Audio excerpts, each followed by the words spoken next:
दोस्तों, अब की बार एग्ज़ाम में कुछ इस प्रकार से सवाल आया है कि कोई भी इसका आंसर नहीं दे पाया। और ये सवाल बेतुका सवाल है। ऐसा सवाल आरपीएससी ने क्यों पूछा? सवाल देखते हैं कि सूचना प्रौद्योगिकी नवाचार के रूप में आरपीएससी द्वारा 2011 से लेके 2017 के बीच कितनी ऑनलाइन परीक्षाएं आयोजित हुई। ये डाटा किसी के पास नहीं हो सकता, ना कोई विद्यार्थी इसे कर सकता। तो ये सवाल है बेतुका। आप इस सवाल के बारे में क्या कहना चाहोगे, कमेंट करके ज़रूर बताएं। इसका आंसर होगा 158। तो दोस्तों, आज हम बात करने जा रहे हैं ईओआरओ के एग्ज़ाम की, जिसका एग्ज़ाम हुआ था 23 मार्च 2025 को, जिसमें कुल 120 क्वेश्चन आए थे। तो हम ज़्यादा टाइम ना लेते हुए क्वेश्चन और इनके आंसर देखेंगे। तो पहला क्वेश्चन, निम्नलिखित में से कौन सा या कौन से मंदिर आमेर में स्थित है? आमेर का नाम आते ही आपको याद होना चाहिए जयपुर। जगत शिरोमणि मंदिर और अंबिकेश्वर महादेव का मंदिर, ये दोनों आमेर में है। क्वेश्चन नंबर 2, किस किसान आंदोलन में कागड़ कांड का संबंध है? कागड़ कांड हुआ था दोस्तों बीकानेर में। फिर क्वेश्चन नंबर 3, सही उत्तर का चयन करना है आपको। ऑप्शन आपके सामने है। बाउक का अर्थ होता है बाउक शासक था, वंश इसका प्रतिहार। ये सभी मिलान है। राव सिंह था राठौड़, बप्पा रावल था गुहिल और वासुदेव था चौहान। क्वेश्चन नंबर 4, निम्नलिखित में से किस ब्रिटिश अधिकारी ने बूंदी के शासक राव राजा बिशन सिंह पर दबाव डालकर सती प्रथा के विरुद्ध वातावरण तैयार करने में सफलता प्राप्त की थी? तो जेम्स टोड ने। क्वेश्चन नंबर 5, रानी रंगदेवी का ऐतिहासिक जौहर संबंधित है? ये दोस्तों रणथंभौर से संबंधित है। फिर प्रजामंडल आंदोलन के संबंध में निम्नलिखित कथनों में विचार कीजिए और निम्नलिखित सही उत्तर का आपको चयन करना है। आपके सामने 4 ऑप्शन हैं, 2 ऑप्शन हैं और दोनों ही इसके सही हैं। यानी भूपेंद्र नाथ त्रिवेदी के अथक प्रयासों से बांसवाड़ा प्रजामंडल की स्थापना हुई और कृष्णदत्त पालीवाल की अध्यक्षता में जोधपुर प्रजामंडल की स्थापना हुई। तो बांसवाड़ा के भूपेंद्र नाथ त्रिवेदी और धौलपुर के थे कृष्णदत्त पालीवाल। राजस्थानी लोक संगीत के सुशूर वाद्य यंत्र कौन से हैं? ये आपको बताने हैं। इसमें सुशीर, अलगोजा, सतारा और नड, ये 3 सुशीर वाद्य यंत्र है। लोक देवता कलाजी राठौड़ की समाधि कहाँ पे है? तो कलाजी राठौड़ की समाधि दोस्तों चित्तौड़गढ़ में है। ये हम ऑफिशियल आंसर की आई थी ना, उसके हिसाब से आंसर बता रहे हैं। अगर आप हमारे चैनल पे नए हो तो चैनल ज्वाइन ज़रूर करना और वीडियो ज़्यादा से ज़्यादा शेयर करना। नाना साहेब का जालरा एवं इब्राहिम का जालरा नामक जलाशय कहाँ पे है? ये दोस्तों तारागढ़ अजमेर में है। निम्नलिखित में से कौन वरहद राजस्थान के एकीकरण के लिए गठित राजस्थान आंदोलन समिति का अध्यक्ष था? तो राम मनोहर लोहिया था दोस्तों। क्वेश्चन नंबर 11, लाडली दास निम्न में से किस चित्रकला शैली से चित्रकार हैं? तो लाडली दास दोस्तों किशनगढ़ शैली से हैं। अबेड़ा महल कहाँ पे है? तो कोटा में स्थित है अबेड़ा महल। निम्नलिखित में से कौन से या कौन से पुरुषों का वस्त्र नहीं है? तो आपको कुछ वस्त्रों के नाम दिए गए हैं। तो पुरुषों का नहीं है, लप्पा पुरुषों का नहीं है, जामा, चोगा और अंगरखी ये पुरुषों का है। निम्नलिखित में कौन सा कथन सही नहीं है? तो मालवा संवत प्रारंभ 78 में हुआ था, ये गलत है। बाकी सारे सही हैं।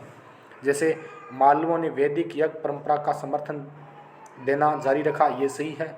मालवा सिखों पर सूर्य एवं बोधि वृक्ष अंकित था, ये भी सही है।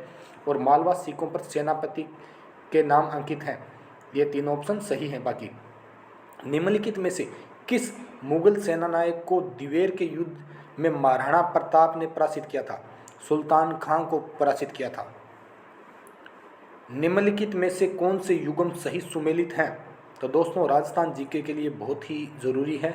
आप किसी भी एग्ज़ाम की तैयारी कर रहे हो तो इन क्वेश्चनों को एक बार ज़रूर देखें। सही सुमेलित बताना है। त्याग भूमि हीरालाल शास्त्री और अखंड भारत, ये गलत है। पहला गलत है इसके अंदर और बी और सी दोनों सही हैं। अखंड भारत जयनारायण व्यास और आर्य मातरंड राम सहाय शर्मा, बी और सी इसके सही आंसर हैं। मध्यकालीन राजस्थान के भूमि एवं राजस्व व्यवस्था के संबंध में कौन सा कथन सही है? ए, बी और सी ये तीनों ही सही हैं। उपजाऊ भूमि माल एवं पहाड़ी भूमि मगरा कहलाती है। उपजाऊ भूमि से हमें माल प्राप्त होता है तो माल, और पहाड़ी भूमि मगरा। सर्दियों में पैदा फसल सियालू और गर्मियों में उनालू कहते हैं। उपज पर कर का निर्धारण लांटा और कुंथा ये कर थे उस इसमें जो खड़ी फसल पे लगते थे। निम्नलिखित में से कौन से युग्म सही सुमेलित हैं? तो इसमें आपको सही सुमेलित बताने हैं। तो दोस्तों तीनों ही इसके अंदर सही रहने वाले हैं। राज रूपक है कवि वीर भान का, सूरज प्रकाश का है करनीदान, और रामर जाट का है सूर्यमल मिश्रण। फिर आपको बताना है राजस्थान के आहड़ पुरातात्विक स्थलों के विषय में निम्न में से कौन सा कथन असत्य है? तो असत्य है दोस्तों, आहड़ अपने कांस्य के प्रचुर भंडार के लिए प्रसिद्ध है, ये असत्य है। अब सत्य हम देखते हैं। यहाँ से चावल और जंगली जानवर एवं मवेशियों के साक्ष्य मिले हैं आहड़ से, सही बात है। ताम्र रूपकरण, कुल्हाड़ी, अंगूठी, चूड़ियाँ इत्यादि भी आहड़ से मिले हैं। और आहड़ सभ्यता बनास एवं इसकी सहायक नदियों पर स्थित है। जहूर खां मेवाती किस लोक वाद्य के परंपरागत कलाकार थे? तो जहूर खां मेवाती थे दोस्तों भपंग के। क्वेश्चन नंबर 21, राजस्थान में नॉन कैसाल्ट ब्राउन भूरी मृदा किन जिलों में पाई जाती है? तो भूरी मृदा राजस्थान में दोस्तों जयपुर, सीकर और झुंझुनू क्षेत्रों में पाई जाती है। जयपुर, दौसा एवं टोंक किस पर्यटन परिपथ में सम्मिलित हैं? ये ढूंढार में सम्मिलित हैं दोस्तों। जयपुर, दौसा, टोंक, ढूंढाड़ का जो क्षेत्र है उसमें। निम्नलिखित में से कौन सा सही सुमेलित है? आपके पास 4 ऑप्शन है और आपको बताने हैं। तो ए और सी इसके अंदर सही है। काली सोत है बारा में और आनंद सागर है बांसवाड़ा में। फिर वीरनार और वरलक्ष्मी उन्नत किस्में हैं, ये कपास की उन्नत किस्में हैं वीरनाथ और। निम्नलिखित में से कौन सा राजस्थान में घिया पत्थर खनन क्षेत्र नहीं है? तो बालपुरा नहीं है दोस्तों, देवपुरा, दागोटा झरना और देवरिया, चांदपुर ये सभी हैं। फिर आपको बताने हैं उत्तर इनमें सही मिलान। तो पहले का दोस्तों बंद बैठा है भरतपुर में। फिर राम सागर वन्य विहार ये पड़ेगा धौलपुर में, और शेरगढ़ है बारा में, और रामगढ़ विषधारी है बूंदी में। फिर राजस्थान में RRECL द्वारा प्रथम और द्वितीय व्यावसायिक पवन ऊर्जा फार्म कहाँ स्थापित किए गए थे? तो पवन ऊर्जा दोस्तों जैसलमेर तथा आकल में स्थापित किए गए थे। निम्नलिखित में से कौन सा जैसलमेर में प्राकृतिक गैस भंडार क्षेत्र नहीं है? जोगसरिया नहीं है, कोटारू, चिन्नेवाला और मनिहारी टिब्बा ये तीनों हैं। फिर आपको सूची में सम्मिलित करने हैं पर्यटन स्थल और उनकी अवस्थिति। बाला किला कहाँ पे है दोस्तों? बाला किला अलवर में है। देलवाड़ा मंदिर ये माउंट आबू सिरोही में है। स्वर्ण कोठी दोस्तों टोंक में है, और 84 खंभों की छतरी बूंदी में है। निम्नलिखित में से कौन सा स्थान सिद्धमुख परियोजना से सिंचित है? तो राजगढ़ और तारागढ़ सिंधमुख परियोजना से सिंचित है। निम्नलिखित में से अरावली की उस चोटी का चयन कीजिए जो कमलनाथ से ऊंची तथा अचलगढ़ से नीची है। तो ये है रघुनाथगढ़।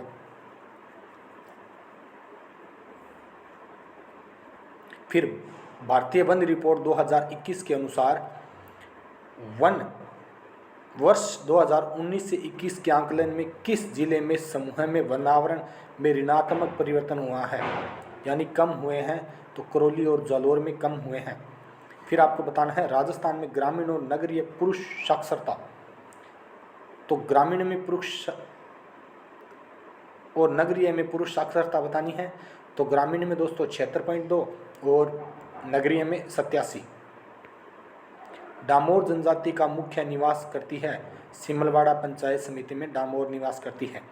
निम्नलिखित में से कौन सा उद्योग या स्थान सही सुमेलित नहीं है?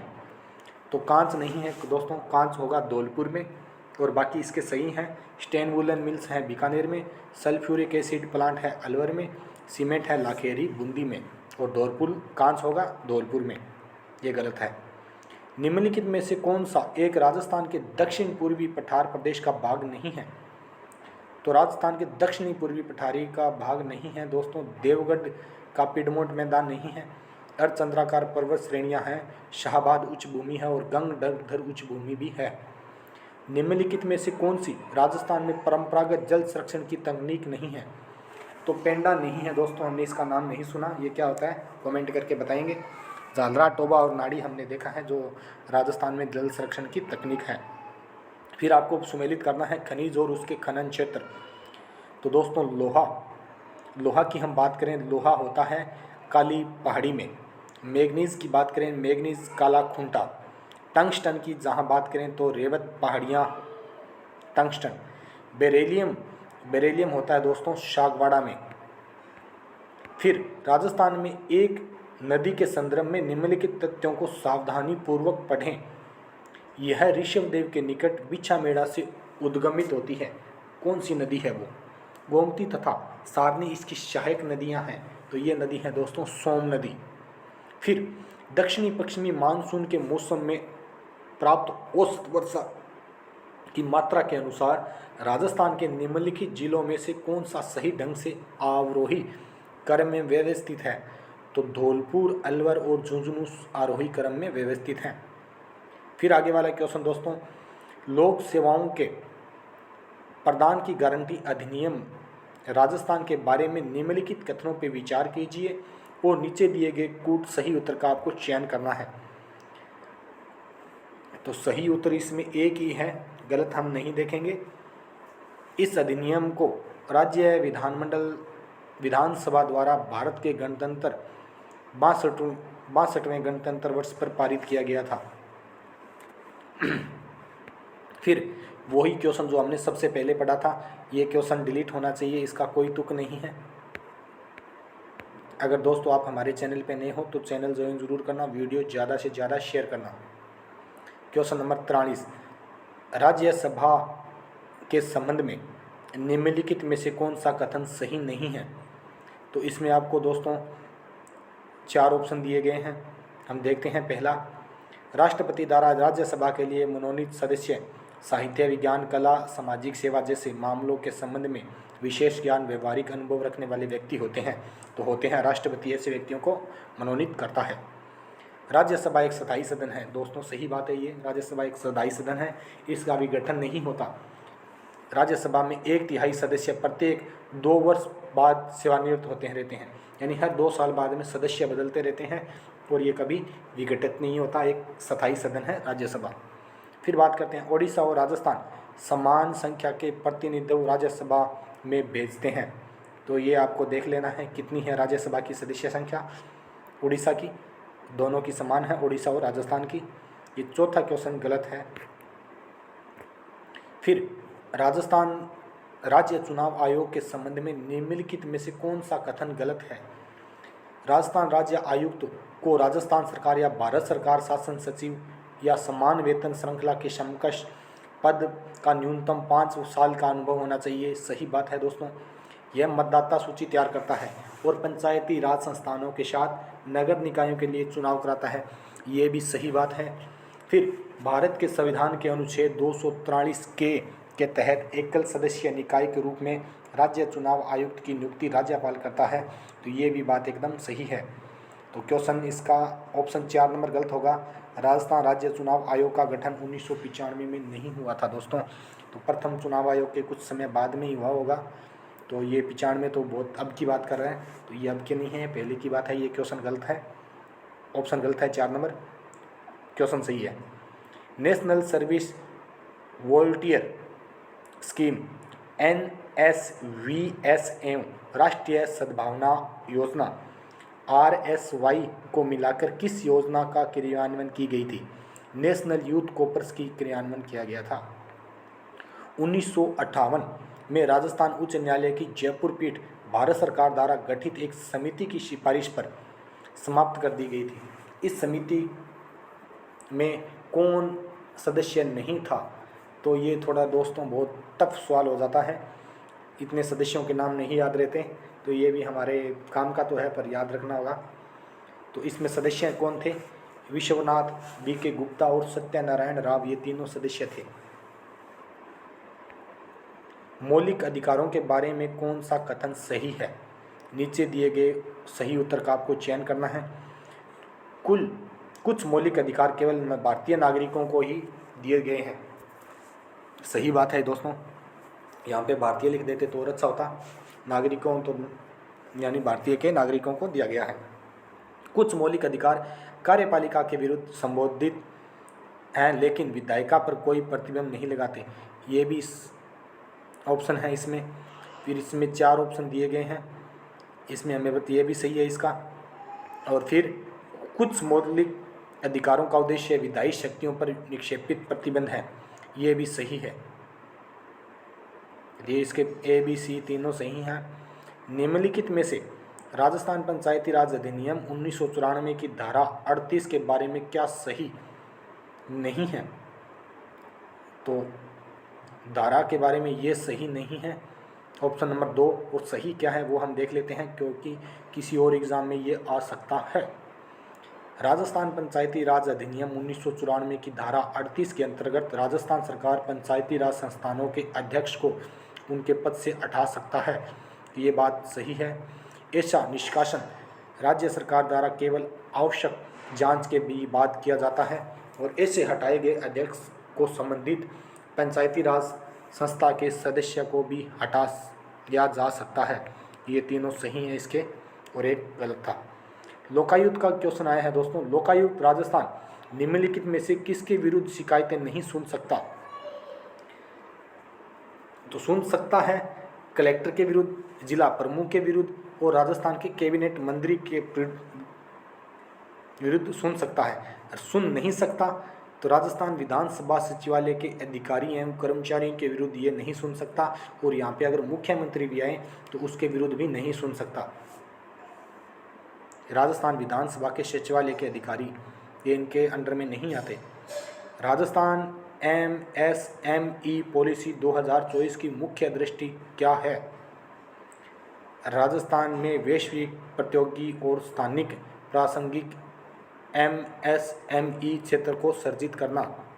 फिर क्वेश्चन नंबर 51, संविधान सभा के संबंध में निम्नलिखित में से कौन सा कथन गलत है? तो 4 ऑप्शन है दोस्तों, C और D इसके अंदर गलत हैं और सही है A और B। तो A है संविधान सभा की पहली बैठक नई दिल्ली 9 दिसंबर 1946 को हुई थी, तो ये बात सही है। और B स्वतंत्र भारत के लिए संविधान का मसौदा तैयार करने, अपने ऐतिहासिक कार्य को पूरा करने में संविधान सभा को 11 सत्रों के साथ लगभग 3 साल लग गए। तो 11 सत्र हुए थे और 3 साल के लमसम समय लगा था, लगभग लिखा है, तो ये ऑप्शन भी इसमें सही है। 2 साल 11 माह और 18 दिन लगे थे। मुख्यमंत्री भजनलाल शर्मा की विकसित भारत विकसित राजस्थान दृष्टि के अंतर्गत अगले 5 वर्षों में राजस्थान की अर्थव्यवस्था हो जाएगी 300 अरब डॉलर की अर्थव्यवस्था हो जाएगी। फिर क्वेश्चन नंबर 53, संसद का प्रथम दायित्व मंत्रिमंडल प्रदान करना और इसे उत्तरदायी बनाए रखना है। मंत्रिमंडल की जिम्मेदारी लोकप्रिय सदन के प्रति है, इसकी सदस्यता अनिवार्य रूप से उस सदन के तक ही सीमित नहीं है। उक्त कथनों के आधार पर आपको सही उत्तर का चयन करना है और दोनों ही सही हैं दोस्तों इसके अंतर्गत, और इसकी व्याख्या दोनों की अलग अलग है। क्वेश्चन नंबर 54, राजस्थान के राज्यपाल की अध्यादेश निर्माण की शक्ति के संबंध में निम्नलिखित में से कौन सा गलत है? तो 2021 से 23 के बीच राजस्थान के राज्यपाल द्वारा पारित किए गए अध्यादेश का केवल एक उदाहरण है, ये इसके अंदर गलत है, बाकी ये सही हैं सारे। ऐसा अध्यादेश को राज्य की विधानसभा के समक्ष रखा जाएगा और विधान मंडल की पूर्ण बैठक के 6 सप्ताह की समाप्ति पर यह पूर्ण प्रवर्तन में नहीं रहेगा। अनुच्छेद 213 के तहत राजस्थान के राज्यपाल को विधानमंडल के अवकाश के दौरान अध्यादेश जारी करने की शक्ति प्राप्त है। अध्यादेश राज्यपाल द्वारा किसी भी समय वापस लिया जा सकता है। तो दोस्तों इस पेपर को आप जल्दी से एक बार रीड कर लें, जिस प्रकार हम कर रहे हैं, ज़्यादा टाइम हम इसमें नहीं लेंगे। कुछ क्वेश्चन इसमें आ सकते हैं जो आपको ऐसे याद रह जाएंगे। किस संविधान संशोधन के परिणाम स्वरूप भारत का निर्वाचन आयोग संसद और राज्यों के विधानमंडलों के निर्वाचनों से उद्भूत या सशक्त संदेहों और विवाद के निर्णय के लिए निर्वाचन न्यायाधिकरण की नियुक्ति नहीं कर सकता? तो 19वां संविधान संशोधन है दोस्तों, और बाकी 44, 42 और 76 कर सकते हैं। भारतीय संविधान के बारे में निम्नलिखित में से कौन से कथन सही हैं, आपको इसमें बताने हैं। इसमें 3 कथन दिए गए हैं और तीनों ही सही हैं। हम तीनों को पढ़ लेते हैं एक बार। भारत का संविधान न्यायिक सर्वोच्चता की अमेरिका व्यवस्था एवं संसदीय सर्वोच्चता के ब्रिटिश सिद्धांत के बीच का रास्ता अपनाता है, और भारतीय संविधान संसदीय सर्वोच्चता के ब्रिटिश सिद्धांत के स्थान पर सीमित सरकार के अमेरिका सिद्धांत को प्राथमिकता देता है। भारतीय संविधान कानून की उचित प्रक्रिया के सिद्धांत के स्थान पर कानून द्वारा स्थापित प्रक्रिया के सिद्धांत का अनुसरण करता है। बहुत ही टफ क्वेश्चन है दोस्तों, पॉलिटिकल वाला ही इसको कर सकता है। लैंग्वेज इसकी थोड़ी अलग थी। प्रस्तावना से संबंधित निम्नलिखित में से कौन सा कथन गलत है? तो प्रस्तावना के बारे में आपको गलत कथन बताना है। नीचे दिए गए में से सही उत्तर का आपको चयन करना है। तो इसमें कुछ ऑप्शन दिए गए हैं 4, और ए और बी दोनों गलत हैं। ए और बी दोनों गलत हैं, और सी और डी दोस्तों आपके सामने है। गोलकनाथ मामला, यह देखा गया था कि प्रस्तावना भारत की आत्म, ये दोनों आप देख लेना, ये 2 सही हैं, ऊपर वाले गलत आप मत पढ़ना। भारतीय के संविधान के अनुसार अफीम की खेती, उसके विनिर्माण और निर्यात के लिए विक्रय संबंधी कानून बनाने का अधिकार किसके पास है? संघीय संसद को, यानी सेंट्रल सरकार को। जो भी ये नशे वाले होते हैं उनके खिलाफ सेंट्रल सरकार कार्रवाई कर सकती है, या इनको इनका अधिकार है देने का। राजस्थान सरकार सोसाइटी अधिनियम 2001 के अनुसार एक सोसाइटी पंजीकृत कराने के लिए न्यूनतम कितने व्यक्तियों की आवश्यकता होती है? तो 15 व्यक्तियों की आवश्यकता होती है। निम्नलिखित में से कौन नीति आयोग का एक संलग्न कार्यालय है जो कठोर डेटा संचालित, नागरिक केंद्रित या परिणाम संचालित कार्यक्रम प्रबंधन और नीति निर्माण में समर्थन करता है? DMEO है दोस्तों। IBSF विश्व बिलियर्ड्स 150 यूपी चैंपियनशिप 2024 निम्नलिखित कथनों पर विचार करना है। ये खेल वाला पूछा है। ए और सी इसमें सही है दोस्तों। यह चैंपियन दोहा में आयोजित की गई थी। ये है ना जो विश्व बिलियर्ड्स, और सी इसका भारत के सौरभ कठारी ने चैंपियनशिप में कांस्य पदक जीता था। नवंबर 2024 में बोत्सवाना का राष्ट्रपति कौन निर्वाचित हुआ था? ड्यूमा बोको बोत्सवाना का राष्ट्रपति निर्वाचित हुआ था। निम्नलिखित में से BCC young sports personality of the year 2024 top 3 में सम्मिलित नहीं है? तो 3 में सम्मिलित हैं दोस्तों, आप ये याद रख लेना। विलियम एजार्ड, स्काई ब्राउन, ल्यूक लिटलर, ये 3 हैं, एक वाला नहीं है। निम्नलिखित में से कौन सा देश rising Rajasthan global event summit 2024 का साझेदार पार्टनर देश नहीं है? तो तुर्की नहीं है दोस्तों। मोरक्को, जापान और कोस्टारिका, ये सभी राइजिंग राजस्थान के भारत के पार्टनर देश थे। निम्नलिखित में से किस जिले में जनवरी 2025 में राजस्थान सरकार द्वारा घोषित अभावग्रस्त गांवों की संख्या न्यूनतम है? तो 12। जो राजस्थान राइजिंग वाला दोस्तों हमने एक बार करवा दिया है यूट्यूब पे, आप वहां से जाके पूरा राजस्थान राइजिंग चेक कर लेना। नवंबर 2024 में C.DOT ने एक संस्थान के साथ 5G ग्रामीण कनेक्टिविटी के लिए पॉलीमर आधारित कम लागत वाले मिलीमीटर वेव ट्रांसीवर के निर्माण के लिए एक समझौते पर हस्ताक्षर किए। नीचे दिए गए विकल्पों में सही बताना है आपको। तो ये रुड़की के साथ किया था दोस्तों इन्होंने, IIT रुड़की के साथ। वर्ष 2024 के लिए राष्ट्रीय गोपाल रत्न पुरस्कार 26 नवंबर 2024 को दिए गए सर्वश्रेष्ठ कृत्रिम गर्भधारण की जो तकनीक है श्रेणी में द्वितीय पुरस्कार प्राप्त करने वाले व्यक्ति कौन थे? तो वीरेंद्र कुमार सैनी हनुमानगढ़ के थे, जो हमारे राजस्थान से हैं।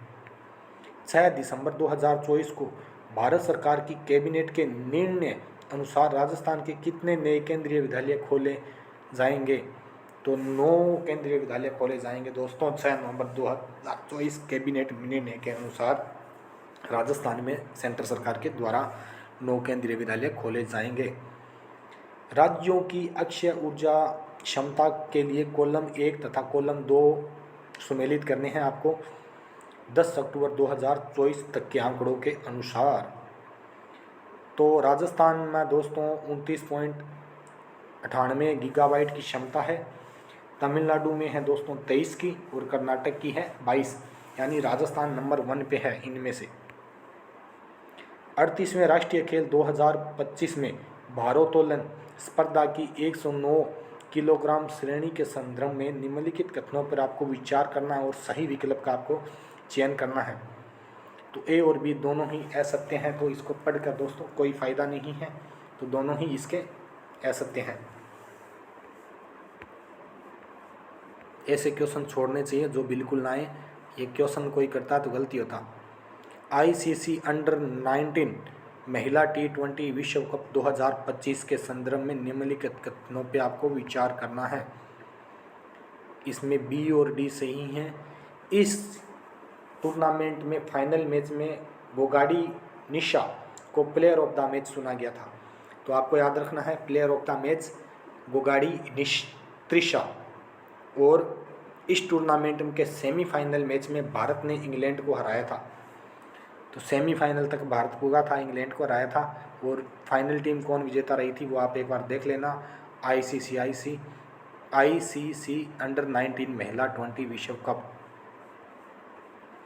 भारतीय वायुसेना के पश्चिमी वायु कमान के कमांडरों का 2 दिवसीय सम्मेलन 6 से 7 दिसंबर 2024 को निम्नलिखित में से किस स्थान पे हुआ था दोस्तों? तो ये हुआ था नई दिल्ली में। भारतीय वायुसेना का कमान के कमांडरों का 2 दिवसीय सम्मेलन हुआ था नई दिल्ली में। अक्टूबर 2024 में भारत के प्रधानमंत्री ने बंजारा विरासत संग्रहालय का उद्घाटन किस राज्य में किया गया था? तो ये किया था बंजारा का महाराष्ट्र में। नई दिल्ली में 25 नवंबर 2025 को संपन्न GI एंड बिजोएड 2024 शिखर सम्मेलन का आयोजन भारत सरकार के किस मंत्रालय द्वारा किया गया था? तो ये वस्त्र मंत्रालय द्वारा किया गया था। WHO द्वारा प्रथम वैश्विक मुख्य ओरल स्वास्थ्य बैठक कहाँ आयोजित की गई थी? तो ये की गई थी दोस्तों WHO द्वारा थाईलैंड में। किस फिल्म ने 25वें भारतीय अंतर्राष्ट्रीय फिल्म मौसम में गोल्डन पीकॉक पुरस्कार जीता?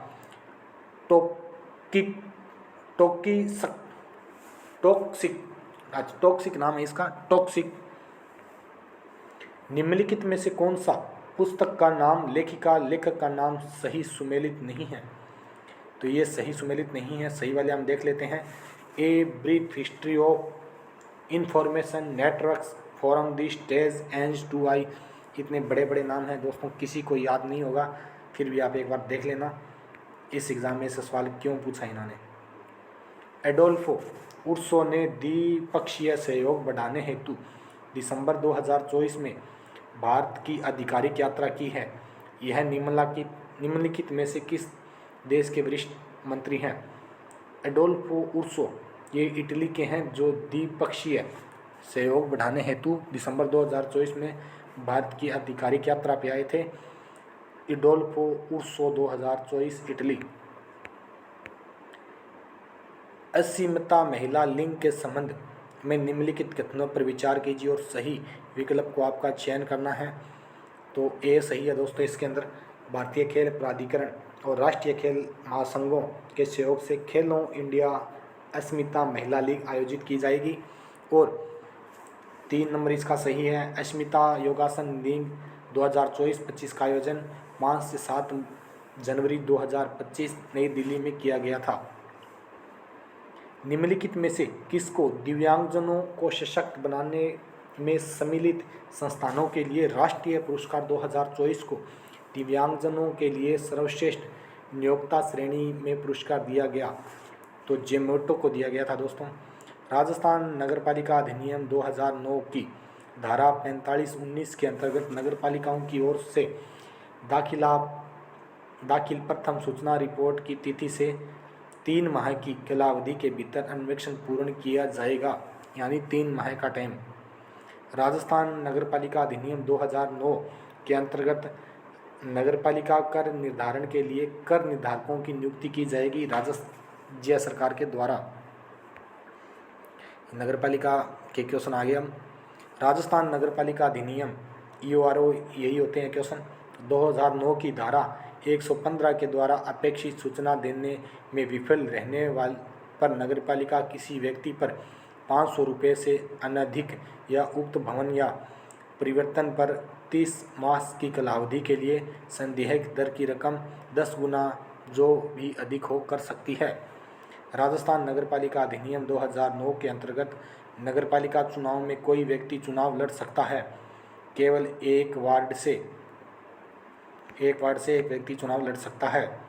राजस्थान नगरपालिका कार्य संचालन अधिनियम 2009 के अंतर्गत पीठासीन अधिकारी राजस्थान सरकार की तकनीकी विविधा अधिकारियों की बैठक सलाह देते हैं। अधिनियम दोस्तों जीके के क्वेश्चन हमारे काम के थे।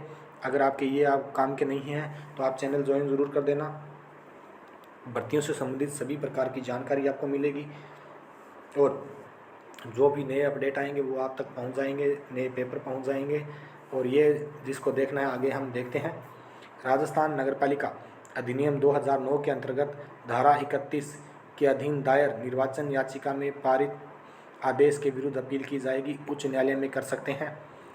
एक नगरपालिका के अध्यक्ष के विरुद्ध उसके पद ग्रहण करने के 20 माह पश्चात अविश्वास प्रस्ताव लाया गया एवं पारित किया गया प्रभावित नहीं होगा। राजस्थान नगरपालिका अधिनियम के अंतर्गत किसी भी रेलवे लाइन के आर पार कोई पाइप या नाली ले जाने या जल आपूर्ति से संबंधित कार्य किए जाने के लिए रेलवे प्रशासन को सूचित किए जाने का प्रावधान होता है और धारा 220 के तहत होता है।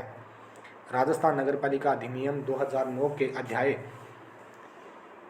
के अंतर्गत लोक उपांत के लिए अभियोजन का निर्देश कौन दे सकता है? ये दे सकता है मुख्य नगरपालिक अधिकारी दे सकता है। नगरपालिका के अध्यक्ष के तृतीय बच्चे के जन्म के तथ्य की सूचना दिए बिना साधारण सभा की अध्यक्षता की बैठक कार्रवाई मानी जाएगी। धारा 62 के अंतर्गत संरक्षित। राजस्थान नगरपालिका अधिनियम 9 के प्रावधानों के अंतर्गत किसी नगरपालिका में वार्डों की न्यूनतम संख्या है 13, न्यूनतम 13 हो सकती है, तो अधिकतम कमेंट करके बताएं कितनी होती है। संपत्ति के विरूपण का अपराध संज्ञेय और जमानतीय है। राजस्थान नगरपालिका अधिनियम 2009 के अंतर्गत यदि एक नगरपालिका आवासन परियोजना के लिए भूमि विक्रय करती है और उससे आर्थिक रूप से कमजोर वर्ग या निम्न आय समूह के लोगों को रियासती दरों पर अनिवार्य रूप से कम कितने प्रतिशत भूखंड आवंटित करने होंगे? भूखंडों का 20%। राजस्थान नगरपालिका सामग्री का कर और अनुबंध नियम 1974 के अंतर्गत कर अधिकारी प्रदाय को स्वीकार या अस्वीकार करने के बारे में अपना निर्णय प्रदाय की प्राप्ति के 1 सप्ताह के भीतर करेगा। राजस्थान नगरपालिका अधिनियम 2009 के अंतर्गत मुख्य नगरपालिका अधिकारी प्रत्येक वर्ष में आगामी वित्तीय वर्ष बजट आकलन के साथ ही नगरपालिका का स्थापन की सूची तैयार करेगा 15 जनवरी से। तो ये दोस्तों मेरे तो काम के नहीं है क्वेश्चन, आप इसमें एक बार देख लेना, स्क्रीन पे आपके सामने चल रहे हैं। तो इसका आंसर आपको आंसर बता देते हैं। 7 दिवस के भीतर होता है, पेपर ज़्यादा लंबा हो जाएगा नहीं तो। इसका है आंसर नियम 6 में। जीके के क्वेश्चन आप एक बार ज़रूर देख लेना। इसका होगा राज्य क्वेश्चन, आप पढ़ सकते हो, स्क्रीन पे आपके सामने फुल टाइम मिलेगा, आप वीडियो रोक के भी देख सकते हो। राज्य सरकार द्वारा इसका आंसर होगा। इस क्वेश्चन का आंसर होगा 99 का दोस्तों, अध्यक्ष को लिखित नोटिस अध्यक्ष को। फिर कुछ सूचियां दी गई है। इस सूची का मिलान कुछ इस प्रकार है। अनुसूची 1 होगी धारा 108, अनुसूची 2 होगी धारा 117, अनुसूची 4 होगी धारा 130 और अनुसूची छठम होगी 133। फिर क्वेश्चन नंबर 101 का होगा दोस्तों, कलेक्टर अपील कर सकेगा, कलेक्टर को कर सकेगा 101 के तहत। 102 नंबर क्वेश्चन का आंसर होगा दोस्तों, 7 दिन में कम न हो, 7 दिन से कम न हो। और 103 का आंसर होगा दोस्तों 107। 103 का आंसर होगा दोस्तों 7 दिवस यानी 7 दिन। 104 नंबर क्वेश्चन आपके सामने स्क्रीन पे, इसका आंसर होगा राज्यपाल। ईओआरओ वालों के ये क्वेश्चन काम के हैं और किसी भी भर्ती में ये क्वेश्चन नहीं आने वाले, तो ईओआरओ वाले जो पेपर दे के गए हैं वो इसे ज़रूर देख लेना, बाकियों के काम के नहीं हैं। हमारे काम के शुरू में जीके वाले क्वेश्चन थे जो 90 से पहले आए थे, हमने जो किए थे। फिर नगरपालिका बोर्ड ये वाला, इसका आंसर मुख्य नगरपालिका अधिकारी को। 107 का आंसर दोस्तों है 7 दिनों के भीतर। ये 7 दिनों वाला बहुत आ रहा है, 7 7 7 7, अगर ये भी करो तो इसमें हो सकता है। फिर इसमें मुख्य नगरपालिका अधिकारी और ये 2 ही आंसर आ रहे हैं ज़्यादातर इसके, मुख्य नगरपालिका अधिकारी और 7 दिवस। फिर इसमें संबंधित जिला न्यायाधीश को आंसर होगा 110 का होगा साधारण बैठक। 111 आप देखते हैं दोस्तों, ये कुछ इस प्रकार का क्वेश्चन दिया गया है और इसमें ए सत्य हैं, ए आपके सामने है, आप देख लो क्वेश्चन और ए ऑप्शन। फिर 112 का आंसर होगा दोस्तों 33%। 113 का आंसर होगा दोस्तों ए और बी, सी और डी, ये चारों ऑप्शन ही इसमें सही हैं। 114 का आंसर होगा दोस्तों 1। 115 का आंसर होगा दोस्तों प्रधानमंत्री आवास योजना 2.0 के तहत राजस्थान के लाभार्थी आधारित निर्माण BLC केंद्र सरकार द्वारा दी जाने वाली सहायता राशि है 1.5 लाख एक घर के लिए। और इस आंसर 116 का आंसर होगा 2025-26 तक घरों की पेयजल उपलब्ध। और 117 दोस्तों कुछ मिलान करना है आपको कुछ इस प्रकार, स्वच्छ भारत मिशन शहरी ये हुआ था 2 अक्टूबर 2014 को। अद्या योजना ये करी थी 2015 में शुरू, और राष्ट्रीय शहरी आजीवन मिशन ये 2013 का है, और प्रधानमंत्री आवास योजना शहरी ये 25 जून 2015 को। थीम क्षेत्रों की एक सूची चिन्हित है ABCD, ये चारों दोस्तों ऑप्शन इसमें चारों ही सही हैं 118 में।